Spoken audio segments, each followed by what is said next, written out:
अस्सलाम वालेकुम, welcome to today's video. आज के इस वीडियो में हम डिस्कस करेंगे आइल्स राइटिंग टास्क 1 का introduction. Will discuss the band descriptors and we'll also discuss different types of questions that you will be asked in your IELTS writing task 1. So let's start. So first things first, IELTS writing task 1 क्या होता है, आपको task 1 में किस तरह के question आएंगे। For academic IELTS students, writing task 1 में आपको एक रिपोर्ट लिखनी होगी। आपको डेटा दिया जाएगा जिसकी बेसिस पे आपने एक रिपोर्ट लिखनी होगी। It can be a graph, chart, map और a process diagram. So you have to write a report by looking at the data. Task 1 discuss करने से पहले सबसे पहली जो चीज़ हम लोग देखेंगे वो ये है कि आपने राइटिंग टास्क 1 में जो वोकैबुलरी यूज़ करनी है, it is going to be different than the vocabulary you are going to use in your essay question.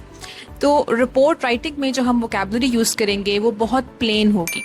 It will be very plain. इसमें कोई आप फ्लावरी लैंग्वेज ऐड नहीं करेंगे।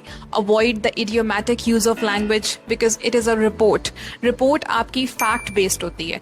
जो आपकी फैक्ट बेस्ड डेटा के ऊपर राइटिंग होता है, जो आपका राइटअप होता है, उसको हमेशा प्लेन वोकैबुलरी में लिखते हैं। No flowery language, no idiomatic language, उससे हमने अवॉइड करना है। We can use that in your essay question.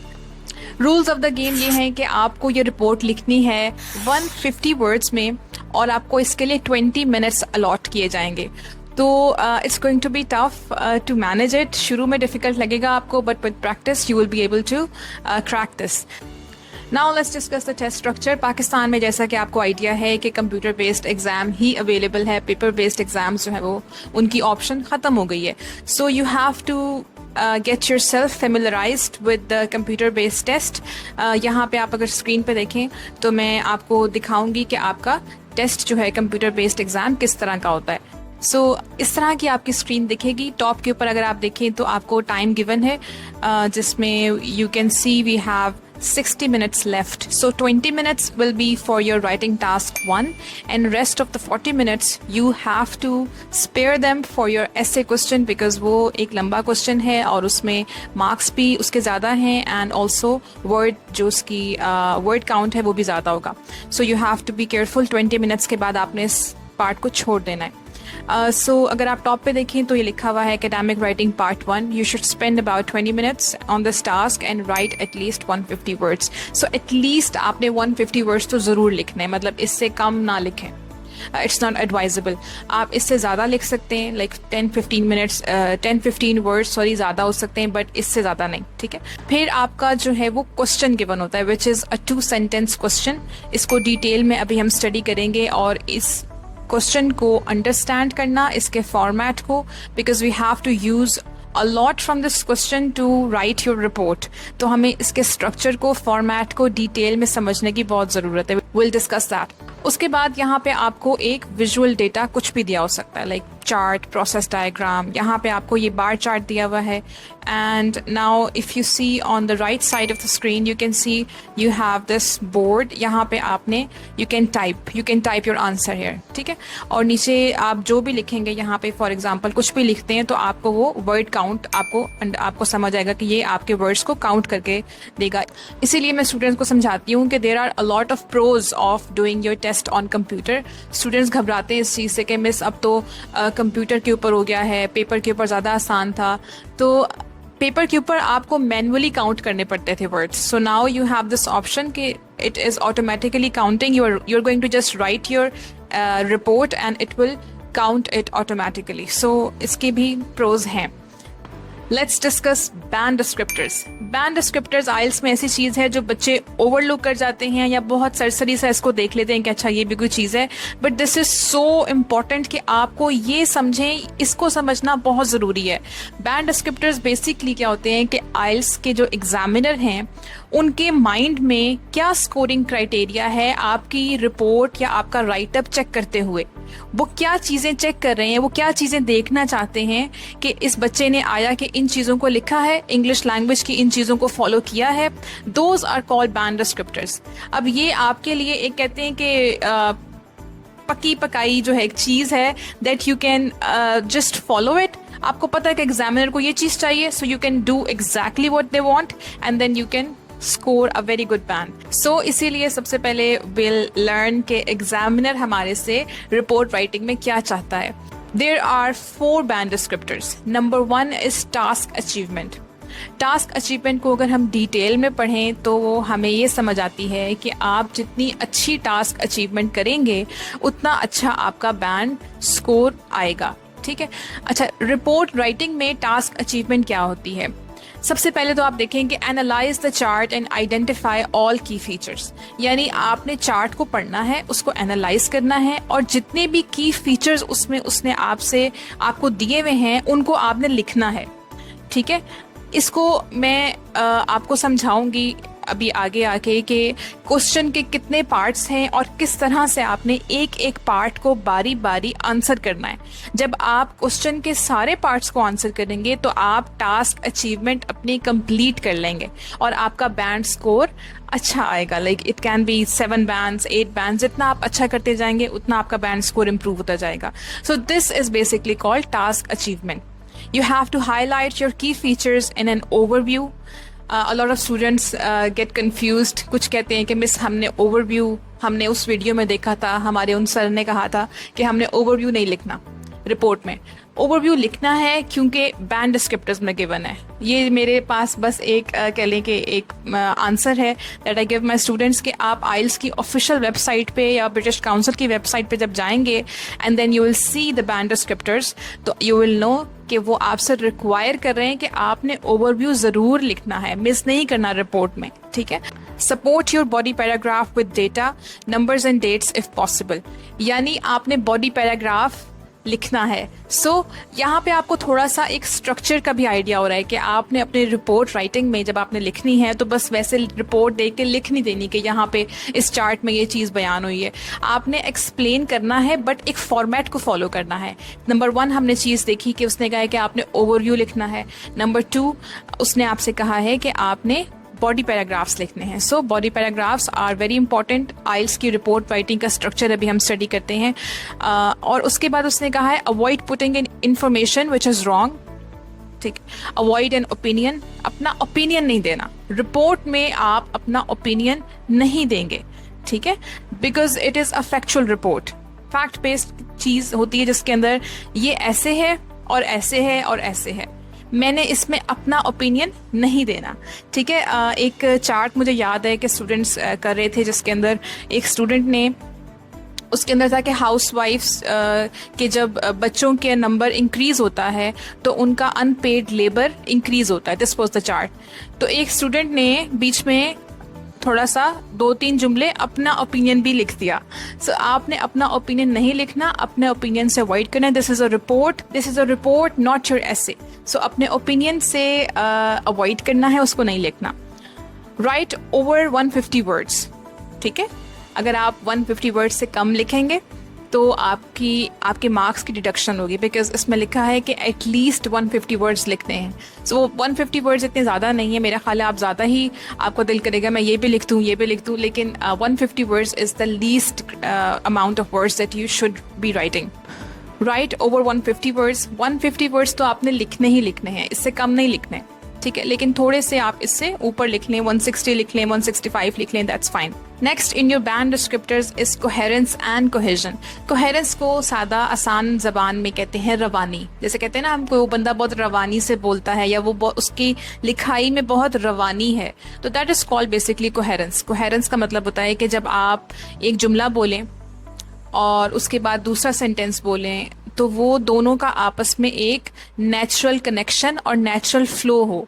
जो ऑरेटर्स होते हैं, जो स्पीच करते हैं, उनके अंदर भी एक बहुत अच्छी एबिलिटी होती है कि वो बात जब करते हैं तो उनकी फ्लो ऑफ आइडिया बहुत कोहेरेंट होता है, एक दूसरे के साथ अटैच्ड होता है. इसके लिए आप लोगों को मैं सिखाऊंगी कि हमने पैराग्राफिंग की स्किल सीख दी है. पैराग्राफिंग ऐसे ही मुंह उठा के नहीं कर देते. Paragraphing is a very crucial skill that you should learn for writing a good report and a good essay. So अगर हमारी पैराग्राफिंग स्ट्रांग होगी, स्ट्रक्चर स्ट्रांग होगा, तो अगर सांचा स्ट्रांग है ना तो फिर कोई भी सवाल आ जाए तो फिर आप वो लिख सकते हैं. ठीक है. So you have to understand the structure to as this point. दूसरी चीज़ है कोहेजन. लैंग्वेज में कोहेजन का मतलब होता है कि ऐसी चीज़ जो आपकी स्पीच को या आपके राइटअप को जोड़े आपस में, ठीक है। कुछ लोग आपने नोट किया होगा जब बात करते हैं या जब कुछ लिखते हैं तो वो बहुत हैपहैज़र्डली बातें उनके राइटअप में, स्पीच में होती हैं, कनेक्शन नहीं होता कोई। तो आपने इस चीज़ से अवॉइड करना है। Always write with a connection. You have to use cohesive devices.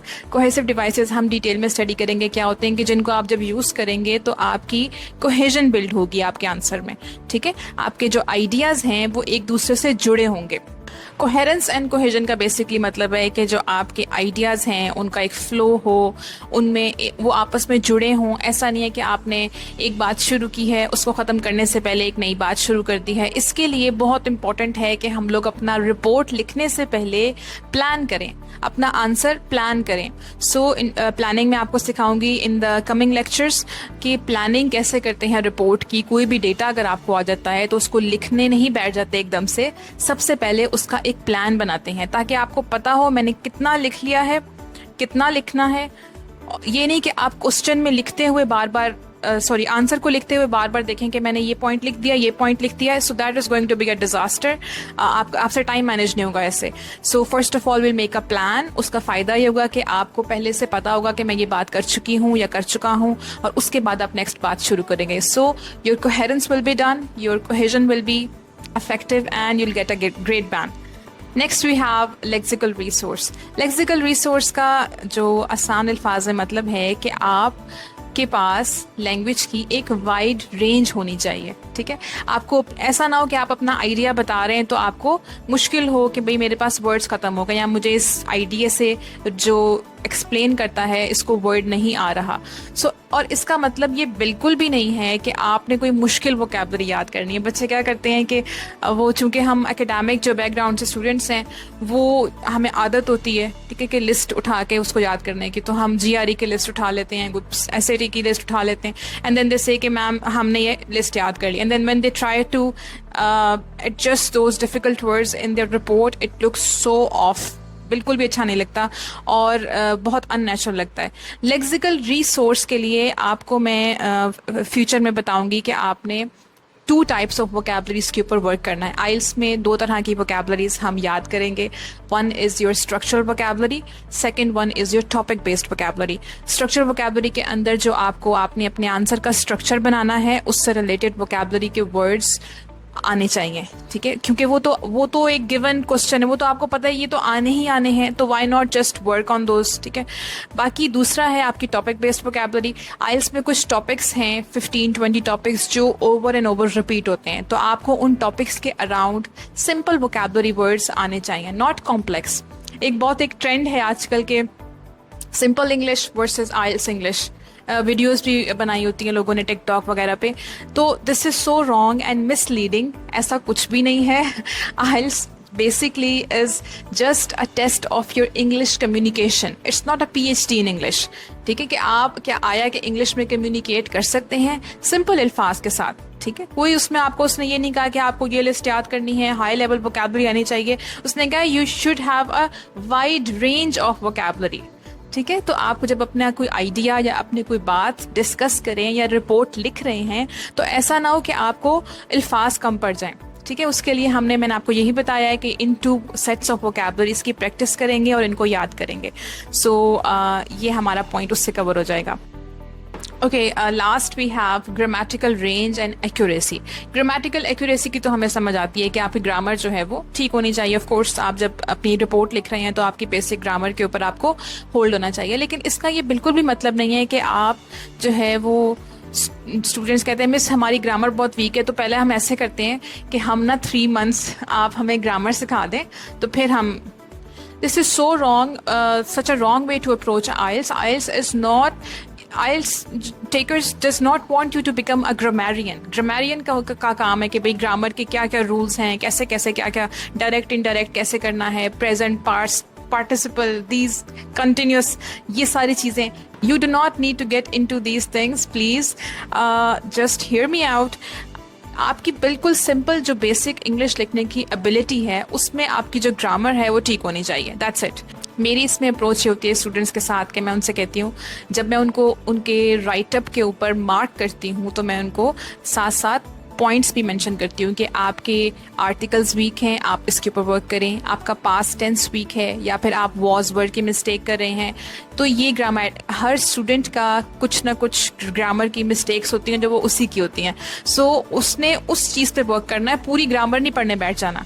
ठीक है, तो मैं बहुत कह लें कि इफेक्टिवली एफिशिएंटली गाइड करती हूँ स्टूडेंट्स को, उनके राइटअप्स के ऊपर मार्क करके बताती हूँ कि आपका इस चीज़ की मिस्टेक आ रही है, इसको ठीक करें। कुछ स्टूडेंट्स क्या करते हैं कि बिल्कुल सिंपल सेंटेंसेस में पूरी रिपोर्ट लिख लेते हैं। सिंपल सेंटेंसेस में रिपोर्ट नहीं लिखनी, आपने थोड़ी सी, अब ये जो नेक्स्ट पॉइंट है ग्रामेटिकल रेंज, रेंज का मतलब है कि आपने एग्जामिनर को बताना है कि भाई मुझे डिफरेंट तरीके से अपनी बात करनी आती है, मुझे सिंपल सेंटेंसेस भी आते हैं, मुझे कंपाउंड सेंटेंसेस भी आते हैं, कॉम्प्लेक्स सेंटेंसेस भी आते हैं। So when you are giving your answer in a smart grammatical range, so you are going to get good marks. This is what is required. This is what examiner is checking in your write-up. आपने different grammatical structures use करने हैं, sentence types use करनी हैं, ना कि सिर्फ एक ही तरह में अपना आंसर जो है वो आप दे आएं। और लास्ट बात ये कि कुछ स्टूडेंट्स पंक्चुएशन के भी मिस्टेक करते हैं, तो उनको भी मैं गाइड करती हूँ कि आपकी पंक्चुएशन की मिस्टेक हो रही है, आप इसको ठीक करें। क्लास, एक चीज़ बहुत इंपॉर्टेंट है, जब भी आप अपनी इंग्लिश में राइटअप कोई भी लिखते हैं, रिपोर्ट लिखते हैं या ऐसे लिखते हैं, तो वो आप किसी टीचर को जाके चेक करवाएं, उनसे कहें कि मेरा इसको चेक करके मुझे बताएं कि मेरी किस चीज़ में मिस्टेक आ रही है, ग्रामर में मिस्टेक है या मेरी वोकैबुलरी की जो कोई रेपिटेशन मैं कर रहा हूँ बार बार, या मैं कोई ऐसी चीज़ कर रहा हूँ जो आप बताएं। तो सिंस आप तो ठीक है अपना चेक वो कर सकते हैं उसको, लेकिन you will always be biased. ठीक है, बिकॉज इट्स योर टेस्ट, आपकी एक लिमिटेड इन्फॉर्मेशन है। जब टीचर उसको चेक करते हैं तो वो एक बिल्कुल अनबायस्ड ओपिनियन आपको देते हैं और वो बहुत उसमें आपको वही चीज़ें बताते हैं जो आप जहाँ पे लैग कर रहे हैं। तो please always keep this in mind कि प्रैक्टिस ज़रूर करें, प्रैक्टिस करें, right more assignments and get them checked with a professional so you can get a good ban. इसके साथ ही हम लोग अपना जो आंसर है उसको स्टार्ट करते हैं कि हमने अपनी रिपोर्ट जो है वो कैसे लिखनी है। सबसे पहले विल स्टडी कि हमारा स्ट्रक्चर रिपोर्ट राइटिंग का कैसा होता है। सो जैसे मैंने आपको बताया कि आपके 2 सेंटेंसेस होते हैं और जो टॉप पे सेंटेंस होता है उसको हम कहते हैं डिस्क्रिप्शन सेंटेंस। ठीक है, डिस्क्रिप्शन सेंटेंस जो होता है वो डिस्क्राइब करता है कि नीचे जो आपके पास डेटा, चार्ट, डायग्राम, कुछ भी जो आपको दिया हुआ है वो क्या है, उसमें क्या हो रहा है। That is called your description sentence. Second sentence is instruction या question statement. ये जो क्वेश्चन स्टेटमेंट है ये आपके हर क्वेश्चन में, हर राइटिंग टास्क 1 के क्वेश्चन में रिपीट होती है, यही स्टेटमेंट रिपीट होती है। ठीक है, तो आपको इसको याद कर लेना, या याद आपको खुद ही हो जाएगी जब आप प्रैक्टिस करेंगे, मुझे तो याद हो गई है। सो इसके अंदर 4 इंपॉर्टेंट चीज़ें हैं जो एग्जामिनर आपसे पूछता है। ठीक है, उनको हमने, अगर उन चारों चीज़ों को हम आंसर करेंगे तो जैसा कि अभी हमने बैन डिस्क्रिप्टर्स में स्टडी किया है कि टास्क रिस्पॉन्स इज़ इम्पॉर्टेंट, यानी जो आपसे पूछा गया है वो सारी बातों का जवाब आपने देना है। तो जब आप इस क्वेश्चन स्टेटमेंट के सारे पार्ट्स को, ऑल 4 पार्ट्स को आंसर कर देंगे तो आपका टास्क अचीवमेंट यानी 25% ऑफ योर बैन डिस्क्रिप्टर्स जो हैं वो आप उसमें स्कोर करेंगे। ठीक है, इन 4 जो चीज़ें हैं उनको हम आगे भी डिटेल में देखते हैं। एक दफ़ा क्वेश्चन पढ़ लेते हैं। The graph below shows in percentage terms the changing patterns of domestic access to modern technology in homes in the UK. Summarize the information by selecting and reporting the main features and make comparisons where relevant. Summarize the information, select, report and make comparisons. ये 4 चीज़ें आपने अपनी report writing में लिखनी है। तो आप examiner को या जो आपके जिन्होंने आपका मार्कअप करना है वो आपको टास्क अचीव, यानी आपका टास्क अचीव हो जाएगा अगर आप ये 4 चीज़ों के आंसर्स बारी बारी लिख आएंगे। ठीक है, तो इसको हमने अपने माइंड में ज़रूर रखना है। नेक्स्ट वी हैव कि स्टूडेंट्स अपने मार्क्स जो है वो कहाँ पे लूज़ करते हैं। यही 4 चीज़ें जो मैंने आपको बताई हैं, इनमें वो कोई ना कोई चीज़ छोड़ के आ जाते हैं क्योंकि वो आंसर प्लान नहीं करते। आंसर की प्लानिंग बहुत ज़रूरी है। यही 4 चीज़ें अगर आप कंप्लीट लिखाएंगे तो आपका टास्क रिस्पॉन्स कंप्लीट हो जाएगा। यहीं पर स्टूडेंट्स जो हैं वो मार्क्स लूज़ करते हैं, तो आपने लूज़ नहीं करने। सेकेंड चीज़ जो एक डिफ़िकल्ट होती है वो होती है कि आपके time management, because 20 minutes is very less time, limited time है आपके पास और इसमें आपने अपना आंसर करना है। तो इसको अचीवेबल बनाने के लिए हम क्या करते हैं कि हम अपना आंसर प्लान करते हैं। Always start by planning your answer and then writing. Never just go into writing as it is. Now let's discuss different types of visual data. जो आपको visual data आएगा वो कितनी types का होगा? Tables, line graphs, bar graphs, pie charts, process diagrams, map diagrams. So ये इनमें से आपको कोई एक जो है वो क्वेश्चन पूछा जाएगा. So these are how they look like. हम इनके अब की फीचर्स को स्टडी करते हैं.